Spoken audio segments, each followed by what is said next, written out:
સત્યની સાથે જનતાનો અવાજ। નમસ્કાર, આપ જોઈ રહ્યા છો 24 ન્યૂઝ નેટવર્ક। હું છું એન્કર અર્પિતા પટેલ। 24 ન્યૂઝ નેટવર્કમાં આપનું સ્વાગત છે। હવે જોઈએ અગત્યના સમાચાર। સાંતલપુર ગ્રામ પંચાયતની બેદરકારીનો ભોગ બન્યા લોકો વિકાસના નામે મુખ્ય બજારને કાદવમાં ધકેલાયું। સાંતલપુર ગ્રામ પંચાયતની કામગીરી સામે હવે ગંભીર સવાલો ઉભા થયા છે। મુખ્ય બજારમાં ભૂગર્ભ ગટરનું કામ શરૂ કર્યા બાદ તેને અધૂરું છોડી દેવામાં આવતા વરસાદી પાણીનો નિકાલ ખોરવાઈ ગયો છે અને આખો મુખ્ય માર્ગ કાદવના ગંદા પાણી અને ખાડાઓથી ભરાઈ ગયો છે। સ્થાનિકોના આક્ષેપ મુજબ ગ્રામ પંચાયતના યોગ્ય આયોજનના અભાવે સામાન્ય લોકોને હાલાકી ભોગવવાનો વારો આવ્યો છે।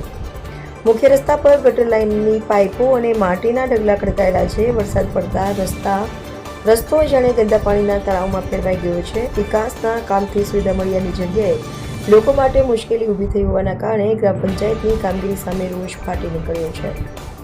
જીએસઆરટીસી બસ સહિત વાહનોને પાણી ભરાયેલા ખાડાઓમાંથી પસાર થવું પડે છે। બસ પસાર થાય ત્યારે ગંદા પાણીના છાંટા દુકાનો સુધી પહોંચે છે। દ્વિચક્રી વાહન ચાલકો માટે તો રસ્તો વધુ જોખમી બન્યો છે। કોઈ વાહન ચાલક લપસી પડે અથવા ગંભીર અકસ્માત સર્જાય ત્યારબાદ જ તંત્ર જાગશે કે કેમ તેવો સવાલ સ્થાનિકો કરી રહ્યા છે।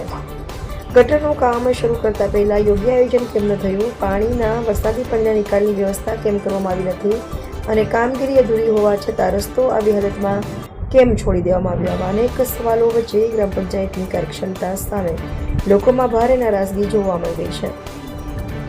સ્થાનિકોના જણાવ્યા મુજબ રસ્તાની હાલત અંગે તંત્રનું ધ્યાન દોરવાની જરૂર હોવા છતાં સમસ્યાનો કાયમી ઉકેલ લાવવામાં આવ્યો નથી। પરિણામે દુકાનદારો, રાહદારીઓ અને વાહન ચાલકો રોજે રોજ પરેશાનીનો ભોગવી રહ્યા છે। સાંતલપુરના મુખ્ય બજારની આ સ્થિતિએ વિકાસના દાવોની પોલ ખોલી હોવાના આક્ષેપો થઈ રહ્યા છે।